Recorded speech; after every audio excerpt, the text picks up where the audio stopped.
Hai teman-teman, apa kabar semuanya? Hari ini kita ketemu lagi di Komsel. Di hari Jumat ini aku mau bawain lagi firman Tuhan yang dibawakan Pastor Rico yang berjudul tentang Love Facts.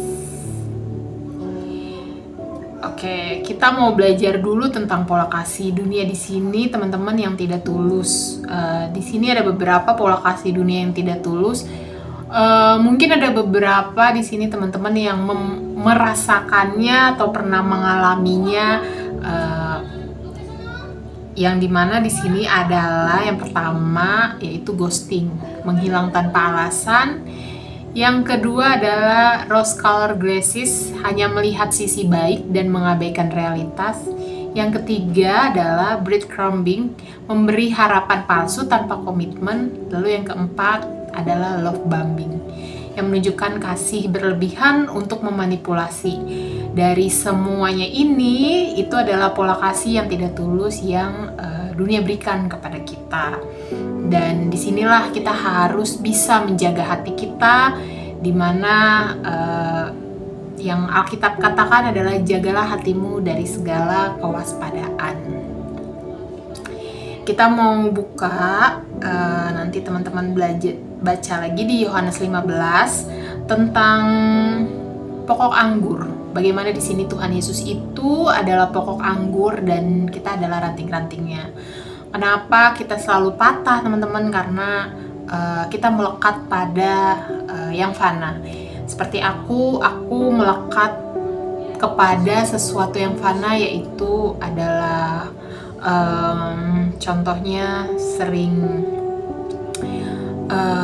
menyenangkan hatiku dengan cara berbelanja atau buka Shopee, teman-teman. Itu cukup memuaskan hatiku, tetapi itu hanya sementara. Tanpa disangka-sangka itu adalah fana, tetap saja menyebabkan atau membuat hati aku setelah aku membeli apa yang aku mau, hatiku tetap terasa kosong, teman-teman.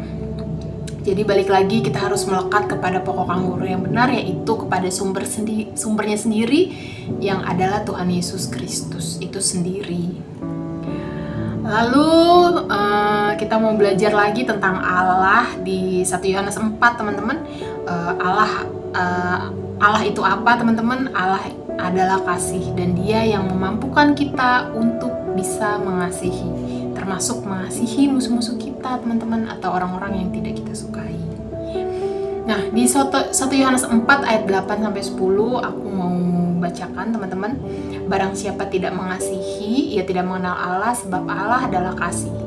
Dalam hal inilah kasih Allah dinyatakan di tengah-tengah kita, yaitu bahwa Allah telah mengutus anaknya yang tunggal dalam dunia supaya kita hidup olehnya.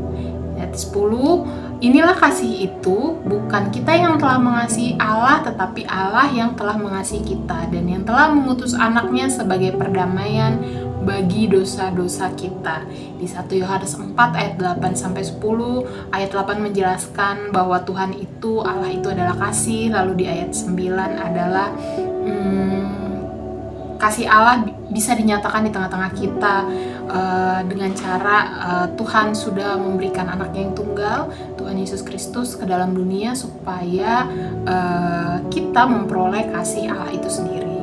Lalu yang ketiga adalah inilah kasih itu, bukan kita yang lebih dulu mengasihi Tuhan, tetapi Tuhanlah yang lebih dahulu mengasihi kita dengan telah mengutus anaknya sebagai perdamaian bagi dosa-dosa kita. Nah, bentuk kasih Allah itu apa, teman-teman? Jadi bentuk kasih Allah di sini adalah kasih Tuhan, bukan ghosting. Dia selalu ada. Kasih Tuhan bukan melihat sisi baik, Dia melihat kita apa adanya, tapi tetap mengasihi. Dia melihat kita apa adanya, tapi tidak menjadikan kita tetap apa adanya. Jadi dikasih itu membuat kita akan selalu bertumbuh supaya kita bisa menjadi apa yang Tuhan mau. Lalu yang ketiga adalah kasih Tuhan bukan memberi harapan palsu. Bukan kayak teman-teman yang mungkin lagi PDKT-an atau yang lagi di ghosting, atau lagi dikasih harapan palsu. Tuhan memberikan kasih yang pasti. Dia sudah membuktikannya di atas kayu salib, teman-teman. Dan yang terakhir adalah kasih Tuhan bukan untuk memanipulasi. Banyak di sini kita lihat ada beberapa orang-orang mungkin di luar sana, atau mungkin kita sendiri, teman-teman, yang merasa bahwa sebenarnya orang yang sedang dekat dengan kita itu dia sayang sama kita, tapi sebetulnya dia memanipulasi. Nah, kasih Tuhan, dia tidak pernah memanipulasi. Oke, di sini adalah 3 fakta cinta, teman-teman. Nah, 3 fakta cinta itu apa, teman-teman? Yang pertama adalah manusia bukan sumber kasih. Di sini kita bisa lihat di Yohanes 15 ayat 4-5 bahwa bukan kamu yang memilih aku, tetapi akulah yang memilih kamu. Jadi kasih sejati itu ada pada sumbernya sendiri, yaitu Tuhan kita Yesus Kristus. Dan seperti ranting itu nggak bisa berbuah kalau nggak ada pokok anggurnya. Jadi kita tidak bisa mengasihi tanpa Tuhan, teman-teman. Lalu yang kedua adalah kita tidak mampu mengasihi dengan benar. Ini ada di Yohanes 15 ayat 16. Bukan kamu yang memilih aku, tetapi akulah yang memilih kamu. Seperti yang tadi aku bilang, Tuhan yang pilih kita, bukan kita yang pilih dia. Tanpa Tuhan, teman-teman, di sini kasih kita penuh dengan kepentingan diri kita sendiri, keegoisan kita sendiri, teman-teman, self-center.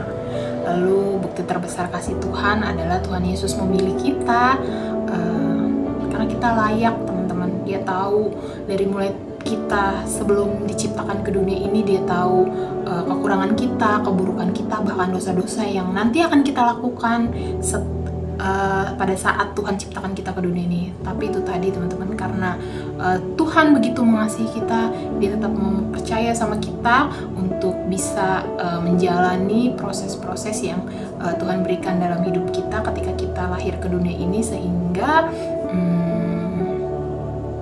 apapun yang terjadi di dalam dunia ini, kita harus sadar betul bahwa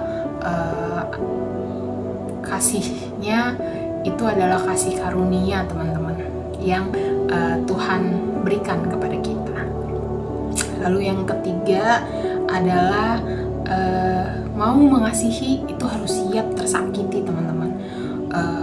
Di sini di Yohanes 15 ayat 18-19, waktu orang-orang duniawi membencimu, ingatlah mereka sudah lebih dulu membenci aku, teman-teman. Jadi kalau ada orang-orang di sekitaran kita membenci kita, nggak suka sama kita karena kita mempunyai satu kebenaran, teman-teman, atau mungkin hidup kita jujur, atau hidup kita benar di mata Tuhan, kita tidak melakukan hal-hal yang aneh-aneh, teman-teman, kita harus siap, teman-teman, untuk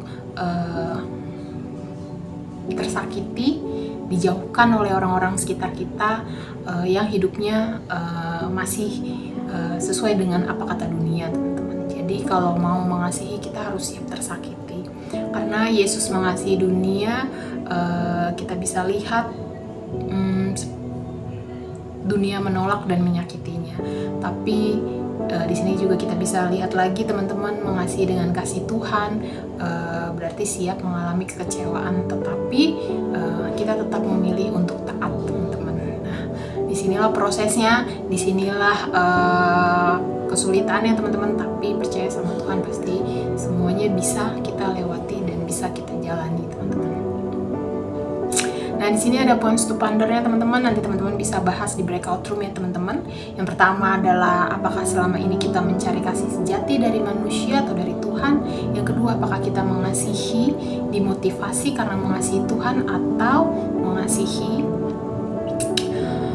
untuk kepentingan diri sendiri? Yang ketiga, apakah yang menjadi alasan kita belum mau mengasihi? Nanti teman-teman di sini bisa bahas lagi, bisa dijawab di breakout room, teman-teman, dan bisa belajar, kita sama-sama belajar untuk bertukar pikiran tentang kasih itu sesungguhnya, teman-teman. Udah selesai, teman-teman. Terima kasih banyak. Sampai jumpa.